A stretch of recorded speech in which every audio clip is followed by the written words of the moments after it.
Kalau dengar kata debat, apa sih yang langsung muncul di kepala kalian? Mungkin adu argumen yang sengit dan panas ya.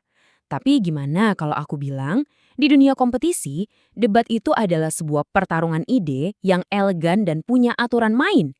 Hari ini, kita bakal bedah tuntas dua format utamanya, Asian dan British Parliamentary. Yap, debat kompetitif itu jauh lebih dari sekedar adu mulut. Kita lupain dulu deh soal siapa yang teriak paling kencang. Karena ini tuh soal seni dan ilmu untuk menyajikan argumen secara logis dan persuasif. Jadi, intinya apa sih? Debat formal itu sebenarnya diskusi yang terstruktur dengan aturan main yang jelas, biar adil. Tujuannya bukan buat menjatuhkan lawan, tapi untuk sama-sama mengeksplorasi sebuah ide dari berbagai sudut pandang.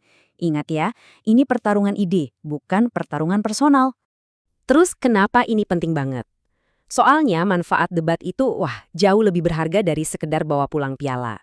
Ini tuh kayak nge-gym buat otak. Kalian dilatih buat berpikir kritis, jadi berani ngomong di depan umum, dan yang paling penting, bisa melihat satu masalah dari kacamata yang beda-beda. Skill kayak gini nih yang bakal kepake seumur hidup kalian. Oke, sekarang kita masuk ke dagingnya nih. Dua format paling populer, Asian Parliamentary atau AP dan British Parliamentary atau BP, punya satu perbedaan yang paling mendasar dan langsung kelihatan. Struktur timnya. Coba deh lihat bedanya. Di format AP, simple banget.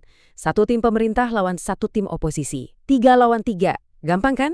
Nah, di BP permainannya jadi lebih ribet dan seru. Ada 4 tim. 2 di sisi pemerintah dan 2 di sisi oposisi. Artinya apa? Kalian gak cuma harus ngalahin tim seberang, tapi juga harus lebih keren dari tim kawan kalian di bench yang sama, biar bisa menang. Wah, dinamikanya langsung beda total. Nah, karena struktur timnya beda, ya jelas cara mainnya juga beda dong. Peran tiap pembicara jadi unik, dan strategi buat menangnya pun jadi lain banget di kedua format ini. Di format AP, kita bakal ketemu peran-peran yang mungkin udah familiar ya. Ada Perdana Menteri yang buka debat, pemimpin oposisi yang langsung nyerang balik, para deputi yang nambahin amunisi, dan whips yang tugasnya ngerangkum. Strukturnya lurus dan fokus banget ke kekompakan tim. Nah, ini dia nih titik paling krusialnya. Di AP, debat ditutup pakai reply speech. Ini pidato pendek yang intinya kayak penjurian versi tim kalian, buat yakinin juri kenapa kalian yang harus menang.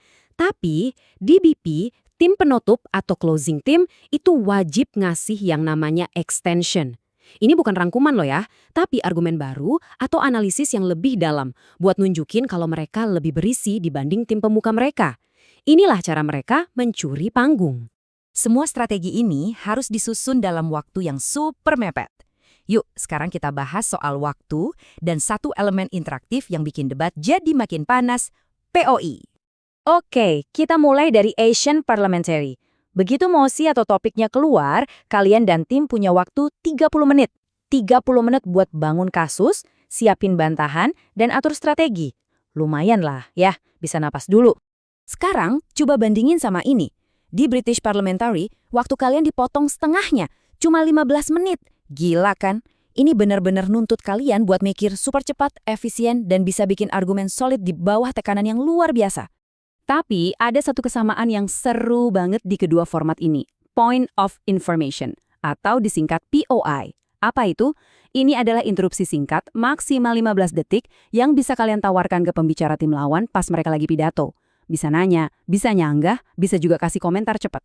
Percaya deh, POI itu kesempatan emas. Ini bukan cuma soal gangguin lawan, tapi ini panggung kecil buat kalian nunjukin seberapa tajam pikiran kalian saat itu juga. Kalau kalian bisa jawab POI dengan cerdas, atau ngasih POI yang nusuk, wah itu bisa langsung naikin nilai kalian di mata juri. Oke, semua argumen udah dikeluarin, pidato udah selesai. Terus gimana cara nentuin pemenangnya? Nah, di sini kita lihat lagi perbedaan besar antara AP dan BP, yaitu di sistem penjuriannya. Di AP, keputusannya pakai suara mayoritas juri. Jadi hasilnya jelas, menang atau kalah. Yang dinilai itu 3M. Matter atau isi argumen, manner atau cara penyampaian, dan method atau struktur pidatonya. Beda cerita di BP. Di sini, juri itu diskusi dulu buat cari kesepakatan. Hasilnya bukan menang kalah, tapi ranking dari juara 1 sampai 4. Penekanannya lebih ke seberapa besar kontribusi dan daya bujuk dari masing-masing tim.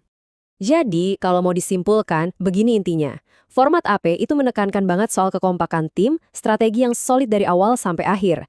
Sementara itu BP, wah ini menuntut kecepatan berpikir dan kemampuan buat tampil beda, bahkan dari tim yang ada di sisi kalian sendiri. Tapi pada akhirnya, mau formatnya AP atau BP, semangatnya tetap sama kok. Seperti kutipan ini, tujuan utamanya adalah melatih kita untuk berpikir kritis dan berbicara dengan berani. Keren kan? Jadi, setelah kita bedah bareng-bareng, format mana nih yang bikin kalian lebih penasaran? Mau coba AP atau BP? Apapun pilihannya, yang paling penting itu proses belajarnya. Jadi gimana? Siap berdebat? Panggungnya milik kalian.